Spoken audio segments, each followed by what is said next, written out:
Assalamualaikum warahmatullahi wabarakatuh.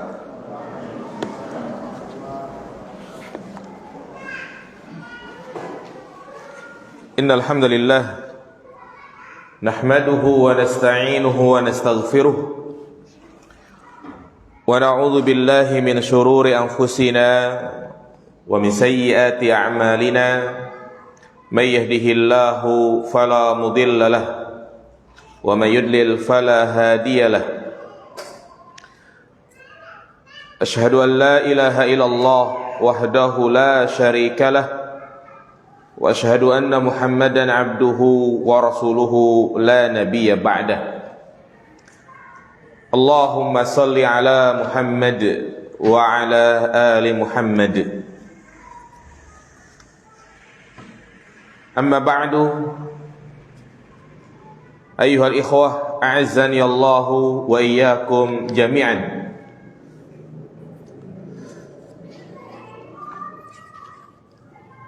Pada kesempatan yang berbarakah ini, kembali kita akan melanjutkan kajian rutin kita membahas hak-hak di dalam Islam. Kewajiban-kewajiban yang wajib untuk kita penuhi sebagai seorang muslim. Pada pertemuan sebelumnya kita telah menjelaskan hak-hak orang tua. Apa yang menjadi kewajiban kita sebagai seorang anak kepada kedua orang tua kita, yang mereka adalah orang yang paling berjasa kepada kita. Maka kebaikan-kebaikan apa saja yang kita lakukan untuk kedua orang tua kita, maka itu tidak akan mampu membalas jasa mereka. Maka menjadi kewajiban bagi seorang anak untuk berbuat baik kepadanya dan tidak mendurhakai keduanya. Maka berikutnya, pada kesempatan yang berbarakah ini, kita akan membahas hakul abna 'alal aba. Hak-hak anak atas orang tua. Apa yang menjadi kewajiban kita sebagai orang tua kepada anak-anak kita. Ketahuilah jamaah yang dirahmati Allah Subhanahu wa taala, anak adalah anugerah, nikmat yang teramat besar. Allah jadikan anak itu sebagai perhiasan dunia. Allah Subhanahu wa taala berfirman dalam surat Al-Kahfi ayat 46, Al-malu wal banun zinatul hayatid dunya. Harta anak adalah perhiasan dunia. Yang namanya perhiasan adalah sesuatu yang diinginkan, yang diharapkan. Bahkan Allah menjadikan tabiat bagi manusia untuk cinta kepada anak. Allah sebutkan dalam surat Ali Imran ayat 14, Zuyyina lin-nasi hubbus syahwat minan nisa wal banin wal qanatiril muqantarati minaz zahabi wal fiddah. Dijadikan indah pada pandangan manusia di mana ia cinta kepada lawan jenisnya. Laki-laki cinta kepada wanita dan juga sebaliknya. Dan dijadikan indah pada pandangan manusia di mana ia menginginkan anak dan harta. Demikianlah kehadiran anak merupakan hal yang selalu dinanti-nanti oleh suami istri. Betapa banyak orang-orang yang mungkin Allah belum berikan karunia anak kepada keduanya, dia pun terus berusaha. Iya. Namun tentunya usaha yang kita lakukan harus sesuai dengan syariat. Jangan sampai dia ingin punya anak dengan mendatangi dukun atau melakukan cara-cara yang bertentangan dengan syariat. Jika memang anak itu adalah anugerah, nikmat, maka harus kita syukuri, bukan untuk kita kufuri. Baik yang Allah karuniakan kepada kita berupa laki-laki maupun perempuan, maka hendaknya kita syukuri. Karena itu sudah menjadi kehendak Allah Subhanahu wa taala, yahabu liman yasha'u inasa wa yahabu liman yasha'u dzukura. Terkadang Allah Subhanahu wa taala menganugerahi anak wanita, dan terkadang pula Allah memberikan anugerah kepadanya anak laki-laki. Jadi yang terlahir baik laki-laki maupun perempuan, maka kita wajib mensyukurinya. Yang penting dia lahir dalam keadaan sehat walafiat. Jangan sampai ketika dikhabarkan dengan kelahiran bayi perempuan berubah wajahnya. Maka ini merupakan kebiasaan orang-orang jahiliyah. Wa idza busyira ahaduhum bil unsa dhalla wajhuhu muswadda wa huwa kadhib. Apabila dikhabarkan kepada mereka kelahiran bayi wanita, maka mereka marah. Ya, mereka tidak terima. Bahkan di antara kebiasaan buruk di tengah-tengah mereka, mereka tidak segan-segan untuk membunuh bayi perempuan hidup-hidup. Alhamdulillah, dengan datangnya syariat Islam, martabat dan kedudukan wanita betul-betul diangkat. Iya. Jadi sekali lagi, kita tidak boleh berkeluh kesah, tidak boleh membenci atau juga tidak suka dengan kelahiran bayi wanita. Karena baik laki-laki maupun perempuan itu semua adalah anugerah dari Allah Subhanahu wa taala. Namun perlu kita ingat, selain anak itu adalah nikmat, anugerah, kehadiran anak juga menjadi ujian, menjadi fitnah.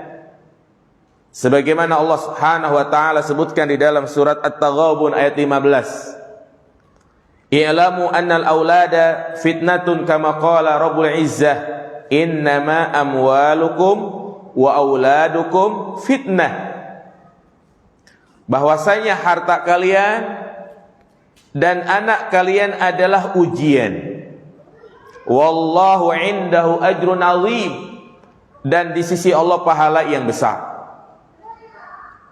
Dan juga Allah tegaskan dalam surat Al-Anfal ayat 28, wa'alamu annama amwalukum wa auladukum fitnah wa annallaha indahu ajrun azim.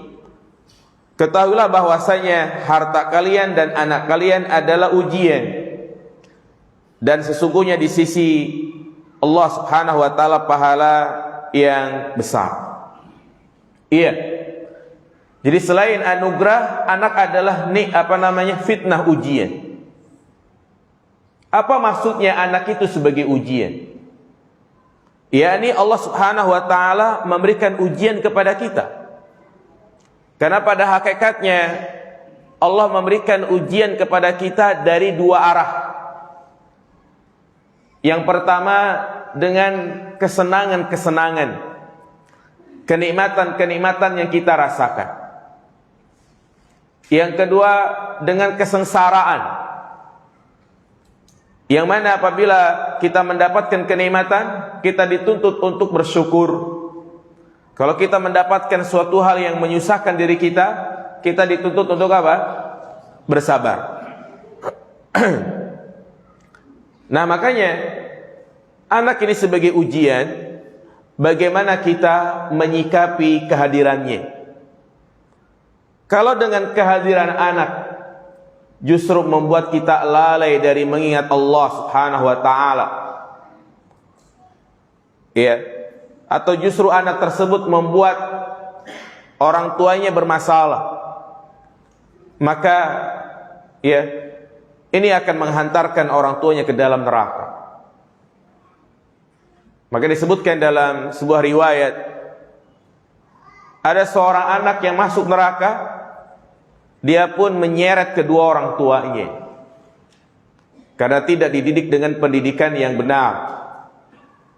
Sebaliknya, ya, apabila orang tua dengan kehadiran anak justru menjadi wasilah bagi dia untuk masuk ke dalam surga, maka kebaikan buat dia. Mendidik anak yang menjadi anak yang soleh, menjadi investasi nanti pada hari kiamat kelak.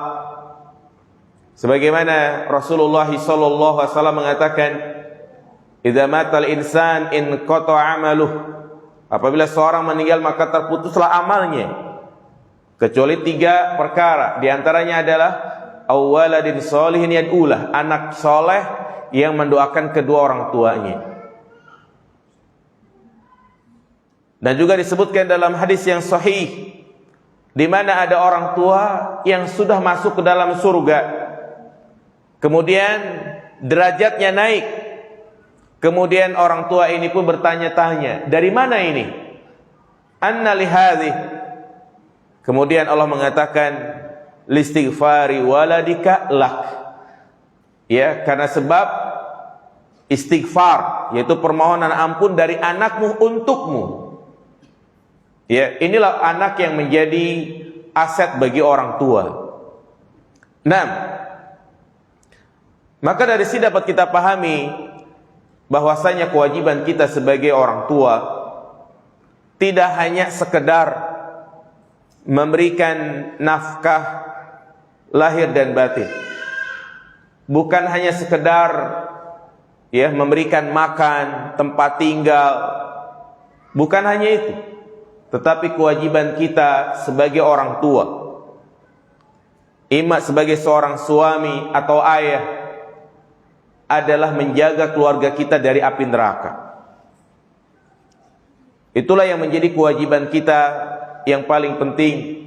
Allah Subhanahu wa taala berfirman, "Ya ayyuhalladzina amanu qu anfusakum wa ahlikum nar." Wahai orang-orang yang beriman, jagalah diri kalian dan keluarga kalian dari api neraka. Ini kewajiban yang paling penting. Iya. Dan juga Allah Subhanahu wa taala memberikan peringatan di dalam surat Al-Munafiqun ayat 9. Ya ayyuhalladzina amanu la tulhikum amwalukum wala auladukum an dzikrillah wa may yaf'al dzalika fa ulaika humul khasirun. Wahai orang-orang yang beriman, jangan sampai harta kalian dan anak kalian melalaikan kalian dari mengingat Allah Subhanahu wa taala.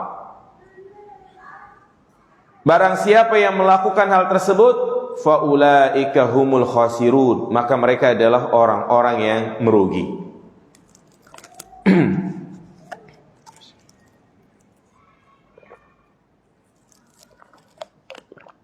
Iya, inilah nikmat yang berubah menjadi bencana.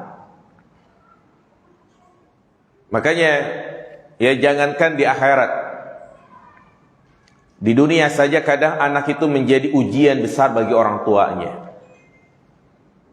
Seperti mungkin kita tahu kasus yang ada di negeri ini gitu kan, gara-gara tindakan anaknya, ya hingga menyeret orang tuanya.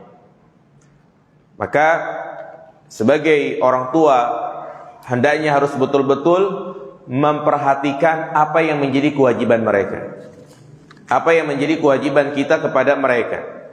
Kita akan sebutkan tentang hak-hak anak atas orang tua. Di sini ada 2 bagian.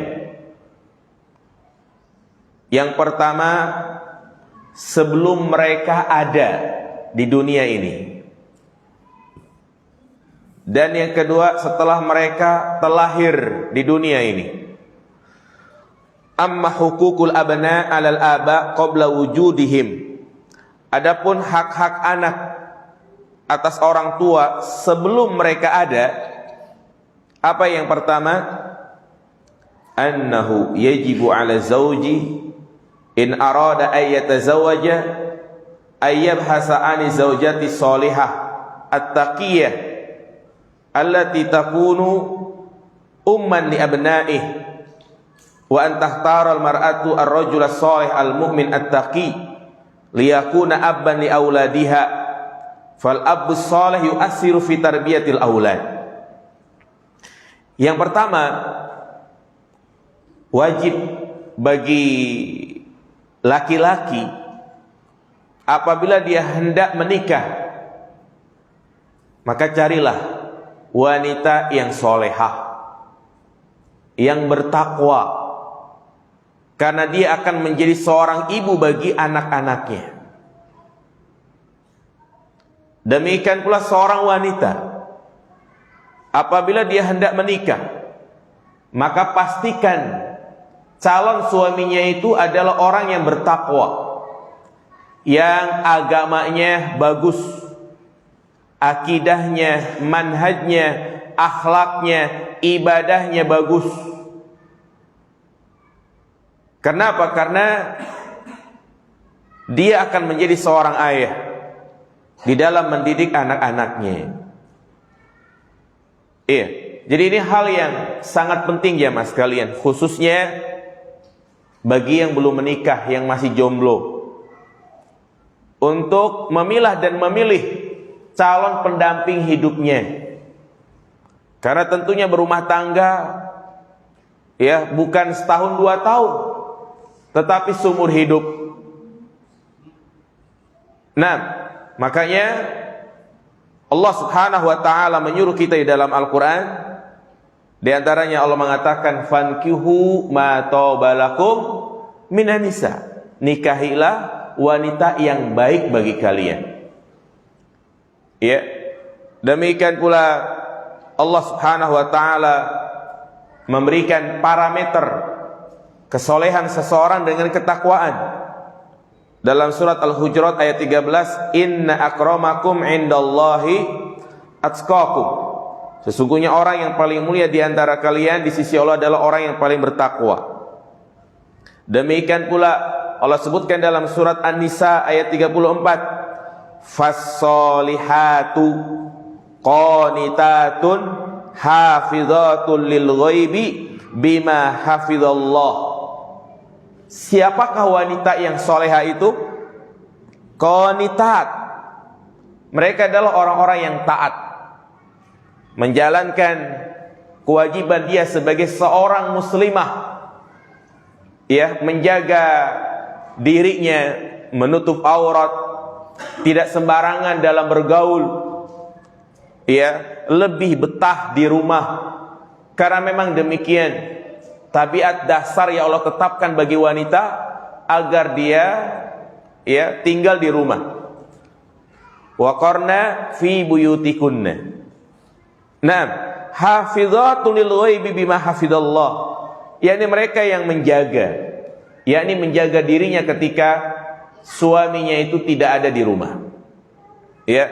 Jadi ayat ini menjelaskan tentang kriteria wanita yang solehah atau istri yang solehah. Ada dua di sini Allah sebutkan. Yang pertama adalah istri soleh itu adalah yang taat kepada Allah. Yang kedua yang menjaga dirinya ketika suaminya itu tidak ada di rumah. Iya. Maka di zaman sekarang dengan adanya media-media sosial,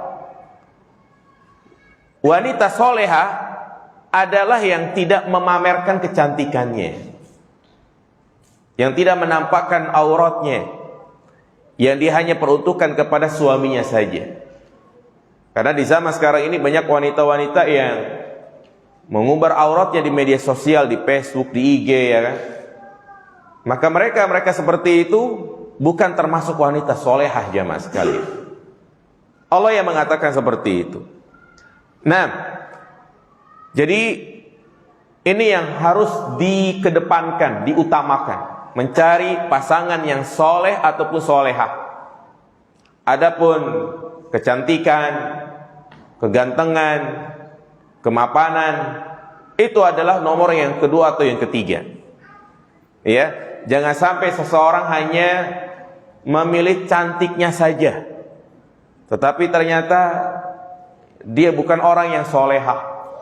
Kenapa? Karena kita sendiri nanti yang susah, jamaah sekalian. Ya, membentuk karakter itu lebih susah daripada mungkin memperbaiki wajah gitu kan. Kalau memperbaiki wajah yang penting kita punya modal sedikit, beli skincare ya kan, jadi putih. Ya, tapi kalau sudah karakternya jelek dari awal, ini sulit untuk dirubah.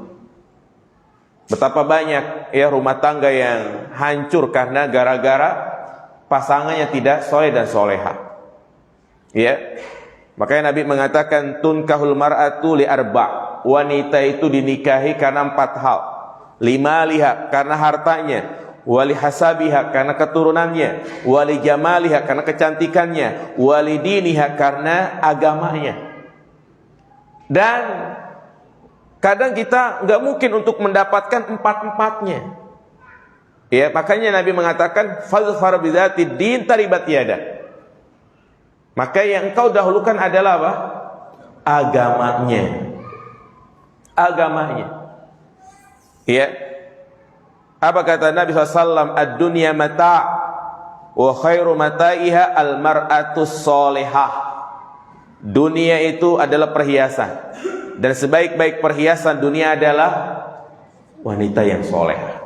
Inilah sumber kebahagiaan jamaah sekalian, yang mengerti apa yang menjadi kewajiban dia sebagai seorang istri. Nanti secara khusus kita akan bahas kewajiban-kewajiban istri dan kewajiban-kewajiban suami.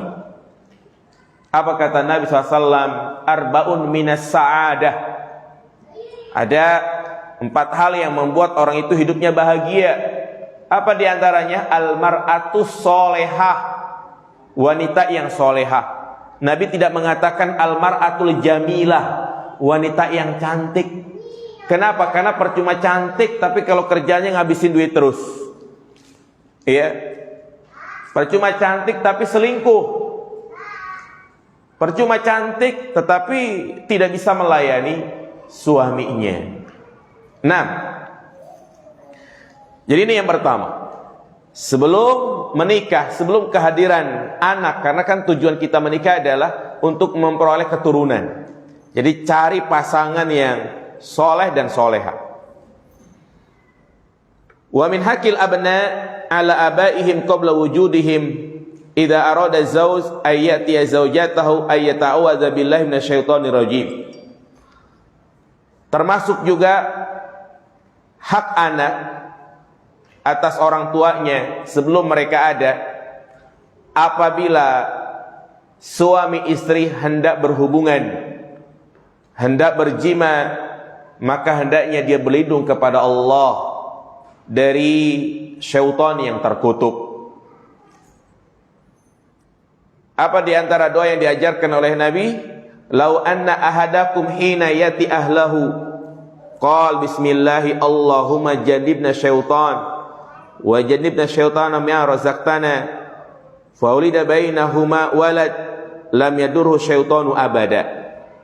Seandainya seseorang ketika dia mendatangi istrinya, dia membaca dengan menyebut nama Allah, ya Allah, jauhilah kami dari syaitan dan jauhkanlah syaitan dari apa yang engkau berikan kepada kami, maka insya Allah dia akan terlahir di antara keduanya anak yang tidak dimadarati oleh syaitan. Artinya syaitan tidak akan bisa mengganggu dia. Ya, ini doa yang dibaca setiap kali hendak berhubungan. Dan doa ini dibaca oleh siapa? Suami. Ya, dibaca oleh suami.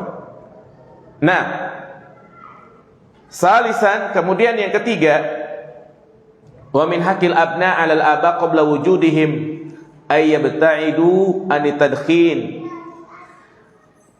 yaitu ketika sudah muncul janin di dalam perut istri kita, maka hendaknya kita menjauhi hal-hal yaitu bisa membahayakan anak kita. Jadi dijaga jamaah sekalian. Misalnya ya setelah 2 bulan tidak haid, kemudian dia tes swab gitu ya, dan dia periksa ke bidan, ternyata positif hamil, maka saat itu suami dan istri betul-betul menjaga janinnya, meninggalkan hal-hal yang memadrotkan dia. Apa contohnya? Ayyabta'idu anit tadkhin. Hendaknya seorang suami atau juga istrinya meninggalkan yang namanya rokok. Kenapa? Li'anna tadkhin haram. Karena merokok itu adalah haram. Ya. Walaupun memang sebagian ada yang mengatakan makruh, tapi jelas keharamannya itu sangat nampak. Kenapa? Karena rokok itu membahayakan. Ya. Bayangin kalau misalnya air ini ada tulisan rokok membunuhmu. Kita minum gak ini? Apa minuman ini membunuhmu? Kita minum gak? Ya enggak, karena akan membunuh kita gitu kan. Ya demikian pula rokok jamaah sekalian. Sudah jelas-jelas kalau dulu kan rokok menyebabkan impoten, kanker, segala macam. Sekarang jelas tulisannya itu gede banget apa? Rokok membunuhmu. Kemudian gambarnya ada orang yang lehernya apa itu? Bolong. Ya, setiap kali kita ke dokter kemudian sakit, apalagi sakit paru-paru, pasti yang diponis apa? Bapak ngerokok ya? Nah, li'anna dukhan yadurru tifl fi batni ummih. Dan juga para dokter mengatakan yang namanya rokok itu memadrotkan ya janin yang ada dalam perut ibunya. Ya. Disebut namanya perokok apa namanya itu? Pasif ya, artinya ya ini bahaya jemaah sekalian. Maka berusaha jika istrinya sedang hamil untuk tidak merokok. Mungkin itu adalah langkah awal untuk meninggalkan rokok. Memang kadang orang kalau sudah kecanduan, apalagi sehari 2 bungkus, 3 bungkus, susah. Tapi pelan-pelan dan memohon kepada Allah Subhanahu wa taala ya agar Allah berikan kemudahan bagi dia untuk meninggalkan secara totalitas. Ya. Memang berat ya kalau sudah kecanduan, tapi kalau dia berusaha, dia memohon kepada Allah, Allah akan memberikan kemudahan. Jangan malah kita cari-cari alasan. Saya kalau nggak ngerokok sholat nggak khusyuk. Ya, makanya saya ngerokok biar sholatnya khusyuk itu kan. Nah, ya, itu ya jamaah sekalian. Yang keberapa itu? Yang ketiga. Nah, kemudian bagian yang kedua, hak anak atas orang tua ketika mereka sudah terlahir di dunia ini. Yang pertama, annahu yajibu 'alal walid ay yakhtara lahu isman hasana. Hendaknya bagi orang tua untuk memilih nama yang baik. Karena nama itu adalah doa jamaah sekalian. Ya, nama adalah doa. Di mana Nabi SAW juga seringkali mengubah nama-nama yang jelek. Jadi ada sahabat yang namanya itu enggak enak didengar, kemudian Nabi merubahnya. Ja'ahu rajulun ismuhu Huzn. Ya, ada seorang yang datang namanya itu Huzn. Apa Huzn jemaah? Orang yang suka sedih. Ya, maka Nabi menggantinya bal anta sahal.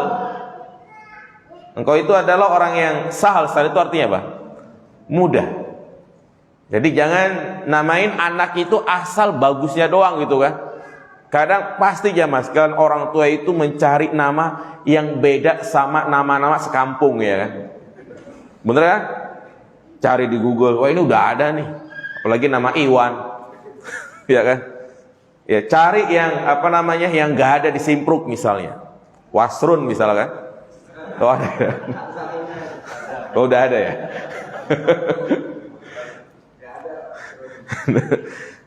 Iya.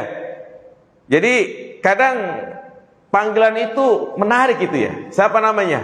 Hazin. Hazin. Gak ada kan nama Hazin? Tapi artinya apa? Orang yang sedih. Siapa namamu? Khinzib. Apa Hizib ini jemaah? Ini nama setan. Ya kan? Nama setan yang selalu memberikan was-was kepada orang sedang sholat, namanya Khinzib. Demikian pula ada seorang wanita yang namanya itu Asiyah. Apa Asiyah? Pakai sod, bukan pakai sin, bukan pakai shin ya. Asiyah, wanita yang suka berbuat maksiat. Ya, maka Nabi menggantinya anta jamilah, anti jamilah. Ya, ganti nama dengan nama Jamilah. Jadi nama itu adalah doa jamaah sekalian. Falyattaqillahal aba fi tasmiyatil abna. Maka bertakwalah bagi orang tua untuk mencari anak, yakni mencari nama anak. Tidak boleh tasyabbuh bil kuffar, dengan nama orang-orang kafir. Kita juga harus berkaca. Kita ini orang Indonesia, kadang suku Sunda, mukanya coklat ya kan. Jangan ini ngikutin namanya nama artis Korea gitu kan. Susah manggilnya. Kadang kita kalau absen itu apa nama ini? Tulisannya XL. Apa bacanya jemaah? Ya kan? Karena susah absen itu jemaah. Ya. Jadi kalau berikan nama yang mudah dipanggil. Jangan karena dia tertarik dengan pemain bola Messi ya kan, dinamain Muhammad Messi, Muhammad Ronaldo. Ya. Hendaknya dia memberikan nama dengan nama-nama yang paling bagus adalah nama Abdullah. Ya, Abdullah, Abdurrahman, pokoknya nama-nama yang dinisbatkan kepada Allah sebagai bentuk penghambaan kita kepada Allah Subhanahu wa taala. Abdul Aziz, Abdul Rahim, Abdul Rahman, Abdul Latif, Abdul Ghaffar, Abdul Syakur. Bagus jamaah sekalian. Ya. Dan kalau kita manggil dengan nama lengkapnya. Jangan nama Abdul dipanggil apa? Dul. Rahim. Ya. Nah, atau juga nama-nama sahabat. Boleh, agar mereka cinta kepada para sahabat. Ya. Usamah, Ukashah, atau juga nama-nama orang-orang soleh. Nah itu jamaah sekalian. Jadi itu kewajiban tatkala mereka sudah lahir. Min hakil abna alal aba, di antara kewajiban orang tua kepada anaknya adalah memberikan pendidikan yang benar. Memberikan pendidikan yang benar. Iya. Dan ini menjadi aplikasi dari firman Allah Subhanahu wa taala, ya ayyuhalladzina amanu qu anfusakum wa ahlikum nar. Wahai orang-orang yang beriman, jagalah diri kalian dan keluarga kalian dari api neraka. Itu memberikan pendidikan yang benar. Pendidikan yang dimaksud di sini adalah pendidikan agama. Pendidikan apa saja yang harus kita tanamkan kepada mereka? Maka yang pertama dan yang paling penting adalah menanamkan mereka akidah yang sahih. Ya. Tanamkan kepada mereka tauhid yang benar. Nah, lihatlah bagaimana nasihat Luqman kepada anaknya. Wa idh qala Luqmanu li ibnihi wa huwa ya'idhuh, ya bunayya la tusyrik billah inna syirka la dzulmun 'adzim. Ketika Luqman berkata kepada anaknya, dan saat itu Luqman sedang menasihatinya, ya bunayya, perhatikan ini jemaah. Allah mengajarkan agar kita memanggil dengan panggilan yang lemah lembut. Ya bunayya, ini panggilan yang lembut ya, man. Ya. Jangan engkau menyekutukan Allah Subhanahu wa taala. Sesungguhnya kesyirikan adalah kezaliman yang sangat besar. Allah katakan di sini, la tusyrik billah, jangan berbuat syirik. Jadi ungkapan orang tua kepada anaknya dengan kalimat "Nak, jangan lakukan itu." Itu adalah bahasa Qur'ani. Kenapa? Karena ungkapan ini katanya dikritik oleh orang-orang yang ahli parenting di zaman sekarang itu kan. Jangan ngomong sama anak, jangan gitu kan. Tidak benar. Justru Allah katakan di sini, la tusyrik, jangan melakukan kesyirikan. Ya. Demikian pula Rasulullah SAW selalu mencari kesempatan untuk mendidik anak-anak kecil. Di antaranya adalah Ibnu Abbas. Ketika dibonceng oleh Nabi, Nabi mengatakan, "Ya gulam, inni u'allimuka kalimat." Wahai anak kecil, sesungguhnya aku ingin mengajarkan kepadamu beberapa kalimat. Apa di antaranya? Ihfadillah yahfazka. Jagalah Allah, niscaya Allah akan menjagamu. Ya. Sejak kapan? Sejak mereka sudah mulai bisa komunikasi. Bahkan ketika mereka umur 1 tahun, sudah mulai kita tanamkan akidah yang benar. Ya. Contohnya apa ya mas kalian? Zaman sekarang anak-anak kecil itu lebih senang diberikan tontonan musik-musik, ya kan? Ya, maka di usia-usia mereka 2 tahun, 3 tahun yang masih belajar ngomong, nggak apa-apa kita kasih tontonan YouTube, tapi carikan yang murotal.